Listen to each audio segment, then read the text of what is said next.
Good evening and welcome back to our weekly question and answer series. We'll get right to the questions which we received the previous week. Question. Someone mentioned that if I bake a cake like brownie, marble, etc., one after the other and use 5 pounds of flour, then I need to take challah. Is that so? And how do I do that? The answer is a cake which is from a batter. That means it's called in Halacha bleluse raka. It's not a dough, it's a batter. If you used a shir challah, let's say 5 pounds of flour, and you bake it in one single pan, like the bakeries, then you take challah once it's baked. Because you cannot take it beforehand, you take it after it's baked, you take out a piece of challah from the dough, from the cake. But if you bake it one after the other, that means every time you make the batter, you don't have the shir challah. Let's say you baked 5 cakes one after the other, and each bekele, each tray did not have the shir challah, it is potter from taking challah. Now, if after you baked it, you're putting it together in one bag, so then the bag is mitzaref. Or let's say if you put it in a big box, maybe that will be mitzaref. But if you don't put it together in one bag, and it stays separate, all the cakes separately, then you're not mechiyev to take challah, although altogether you had the shir challah. But the bakeries, which basically have big pans, and every pan has a shir challah, you are mechiyev to take challah, even with a bracha, after it's baked. Next question. Person bought a blender online which looks like new but may have been used. What should he do? Now, usually when a person buys something online, it is a new item. If he sees it's dirty, so that means it might be somebody had sent it back, returned it, and you bought it, so it's used, then something else. Then you need to kasher it. Because you see it's dirty, so you see it was used.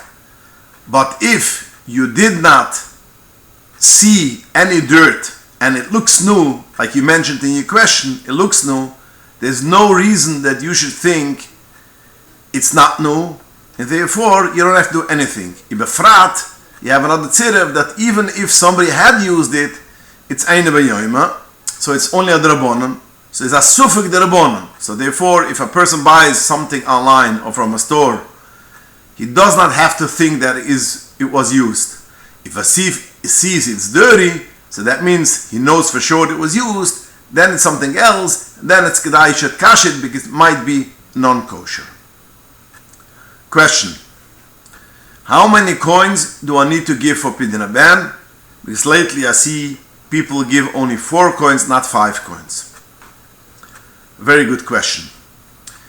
The Torah tells us we have to give chamishu sluim for pidyon haben. That means 5 sluim. What does it mean 5 sluim? So Chazal tell us it is the weight is pure silver which has the weight of 5 sluim. How much is it? We have a big machloikas harishonim. Some say 78 grams of silver. Some say 82, 85, 96. The biggest chimra is 101. According to the Alter Rebbe, and that's also not 100%, there's a machlokas of Harav Zevin and the Rebbe Mechaim Noah, if it's correct, but the biggest shear which we have is 101 gram. So basically we need to give for the Kohen 101 gram of pure silver. Now it doesn't have to be in 5 pieces. You could give, let's say, a kiddush cup, a becher, which is basically has the weight of 101 gram of silver, That's good enough. It does not have to be 5 pieces. Now, once upon a time, when you gave American coins, you had to give 5 because it had only 90% of silver. So automatically, in order to have the shear of 101, you have to give 5 coins. Nowadays, from 1986 till now, there is a coin, a silver coin, which is called American Eagle. And that's 1 ounce troy silver. 1 ounce troy silver, an ounce troy silver is 31.103 grams of silver. So basically, if you take 4 coins of this American Eagle, 4 times 31.102 equals 124.41 grams. So that means if you have 4 coins of American Eagle, you have way much more than the shear what you need to give. So to answer your question, correct. Nowadays, you don't need to give 5 coins. You could give American Eagle, which is from 1986, American silver coins. You could give just 4 coins, and you have way more what you need to give. A follow-up question to the previous question. When do I make a pidyon haben for my baby which is in an incubator? Now, a baby which is in an incubator, it depends why he is put into the incubator. Some babies is put into the incubator because basically it's a preemie and it's not developed fully. So therefore, you have to wait according to Mois Poiskim, Befrat my Rebbe, Rav Osner, the Baal Shavit Alayvi writes that if it was not developed when it was born and you're putting her in to the incubator to develop the baby, the child, then you have to wait 31, that means 30 days, that means you make the pidyon haben the 31st day after the child comes out from the incubator. But a lot of times a child is born and he's basically finished, but the doctor still feels it's small and it's good, it should be in an incubator for a while. So the child could live without an incubator. It is only just to, make him better or develop him better, but he's developed. It's not like the previous situation, which is not developed, and if you don't put him into incubator, he's not going to survive. If a child will survive because he's basically finished, but the doctors want to keep him in the incubator for a while, then you count the 30 days from when it was born, and you make the pidyon haben the 31st day after the child was born. So this is what you need to know. If it was a finished baby, that means fully developed, then you make the 31st day after it was born. And if it wasn't developed, then you make it 31st day after it comes out from incubator. In any case, you don't need to have the child in front of you. Let's say if the doctor still wants to keep it in the hospital for any reason, but it was a developed baby, you make the pidyon haben. It does not need to be present from the kohen. You can still make the pidyon haben even if the baby is not in front of the kohen. Next question.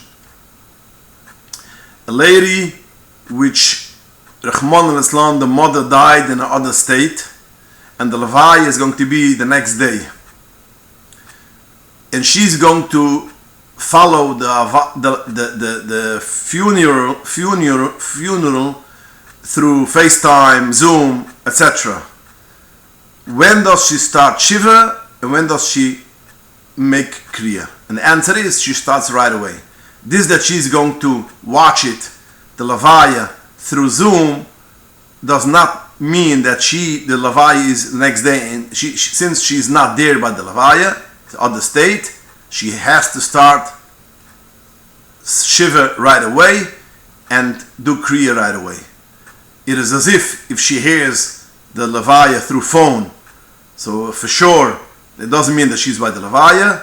She's not by the funeral, and she has to sit Shiva right away and do Kriya right away. Next question. Many of my neighbors are putting in motion sensors for lights. Do I have to avoid each of their houses as I walk home from shul? Now, this is a very complicated question, and it's a very common question. Nowadays, when people constantly install motion detectors on their front yards, on the streets, now a person comes home from shul, there could be a couple of houses which would put on, the light will go on through the motion.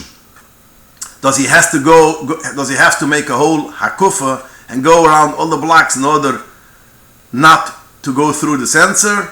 Or no, he could go on the street regularly and he doesn't have to care what happens. Now this is a big shaila which the Achronim speak about, and my Rebbe, the Baal Shaivet Alevi, wrote a tshuva which was published in our Kovetz Ar Yisrael number 7, and over there he writes that a person which goes normally on the street and he doesn't have any kavanah to open any lights, and he doesn't need a light because there's fully light on the street. He doesn't need it. He doesn't have any hanoah of it. So a person is not mechiyev to make a void, to go an extra half a mile, in order not to open the sensors. Now, if he goes to a house and it's dark and he has a hanoah to walking in over there, or let's say, for instance, in houses which on the common area you have a sensor which when you walk up the staircase it opens the light, that's something else. That's already, you have a no. That's a psik raishi de nichalai. That's a totally different scenario, and then you have problems on it. And on that case, poskim say you should try to have a goy should walk in first. But when you're going home from shul and there is light on the street, so basically you have no on the sensor which puts on the light. You don't need it, you don't want it, even though it's a psik raisha. But since you don't need it and you don't want it, and you're doing it irregularly, you don't do anything which opens the light. You are doing a regular thing, walking on the street. So Rav Osner writes that you cannot say a person don't walk on the street. So therefore, in such a case, you could be Michael and walk home on the street and not make all kind of kofas. Now, if it's not a big deal, it is kedai to avoid it, because a lot of poskim do not hold like that. But if it's a big deal and it's a big tirche, you could be Michael, like Rav Osner said, and in Befrat today's day, which 99% of the bulbs, the lights outdoors is LED, which is only a drabonan. So you're talking about the psik raisha, the loy nichalai. By a drabonan, if it's a big tirche and it's almost impossible to avoid them, then you could go on the street and walk regularly, and you don't have to avoid it, because it's almost impossible to avoid it. It's going to come a time from now, a year, 2, 3 from now, it will be almost impossible to go on the street, and you cannot say for a person, you have to stay home Shabbos and not do a regular thing, which is walking on the street, because a light is going to go on, a drabonan diga light. You could look over there, the Nimukim, he brings a nice raya from a couple of Sigas Hashas.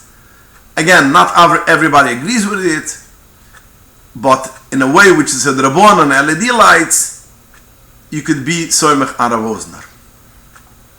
Next question. Do I need to eat the full plate that my hosts are giving me, so it shouldn't go in the garbage and be over about tashkes? The answer is no. You don't have to eat. You eat as much as you can, as you want, and if it goes to the garbage, it goes to the garbage. The Gemara says on such a thing, bal tashkes the giver odav. That means you can have two choices: or doing bal tashkes, throwing away food, good food, or basically bal tashkes on your body. That means forcing on your body a thing which he doesn't want and doesn't need. And the Gemara says bal tashkes the giver odav. Rather that you should preserve or watch your body more than you have to wash on food. A good food, it shouldn't go to the garbage. Next question. may I walk into the shul and use the bathroom even if I don't plan to daven there or learn there? The answer is yes. The poskim write that the person and the tzibur are nichalai that you to do chesed. That means the tzibur agrees and amaskim that the person should walk in, use the men's room, use the whatever he needs to use, because it's a part of chesed. And therefore the poskim write, if a person sits in a shul, it is permitted that he should plug in his phone to charge or use to get coffee over there, because nichalai latzibur to do chesed. So therefore, yes, you could walk into a shul and use the men's room, even though if you don't plan to learn and to daven. Now, if there's a note which says nobody has permission to use the men's room, only if you learn here or daven here, or nobody has permission to drink a coffee or use the electric, that's something else. They have a right to answer it. But if they don't write such a note, we assume that they are ready and ask him that you should use it, and you could use it without permission. Question: if I did wash for shalashidas and only ate cake or crackers, may I continue to eat after the shkia? The answer is no. If a person washes for shalashidas, then he could eat even if it become night, because he started the suda before the shkia. But that's only if you washed. If a person did not wash, he eats cake or pyrus or etc., he can only eat till the shkia or a couple of minutes right after the shkia, but he cannot eat afterwards because he started to eat before the shkia. It's only a suda which he started the suda, you could continue. But if you ate something, it's not a suda, so therefore you cannot eat after the shkia.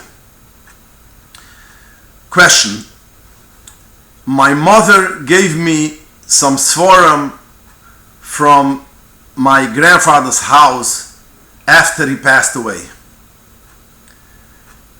Am I permitted to using it and to keep it, or do I have to ask my mother's sibling permission? This is a very good question and very important question to bring up. The Torah says that Yerusha goes for the boys. If a father has children, boys and girls, a pitoira, only the children, the boys, have Yerusha. The girls do not get anything. Now, nowadays, they make tzavua. And when they make a tzavua, they give also for the daughters, which is a very good thing, and it should be like that. Because we all know when the parents gets older, most of the time, the daughters are who takes care of them, and they give themselves over for the parents all the way, not necessarily the children. So it's a good thing that the parent, when he does it tzavua, he should divide his heritage, his fameigen, his Yerusha, for all the children. But that's the way how to do it, that they write in the tzavua, you have to do it according to Halacha, and there are special people, who have specialty in this writing of tzavua, and they write that a minute before the person dies goes the matuna, because you cannot give a matuna after you're dead. You can only give a matuna when you're alive. So the whole tzavua goes that a minute before the person passes away is chal the matana, so therefore he could give a matana, you could give for anyone and everybody, anyone you want. So the children have Yerusha, even the daughters. But if the father did not make such a Yerusha, such a tzavua, so if there are boys, if there's only girls, the girls yarshin, they are getting the Yerusha, dividing the Yerusha. But if there are also boys, or even a boy, the boy gets everything, and the daughters does not get anything. Now, since you mentioned your mother has sibling, if she has brothers, then it belongs, the Yerusha belongs, every sefer belongs to your uncles. and whatever your mother gave you is not hers to give. And you have to ask your uncle's permission if you could keep it. And if they don't want, you have to give it back because it belongs to them. Your mother had no right to give it. If you don't have uncles, you might have siblings, but basically sisters, so then your mother is part of the Yorsham. You still have to ask because your mother has a chaylik in the Yerusha, but after all, she has to discuss it with her sisters, so you still have to discuss it with them.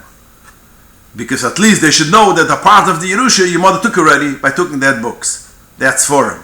But if she has brothers, then the Sforim belongs to her brother, and your mother had no right to give it, so therefore you have to talk with them that they should give it for you if they're ready. That's fine. If they're not ready, basically you have to give it back to them.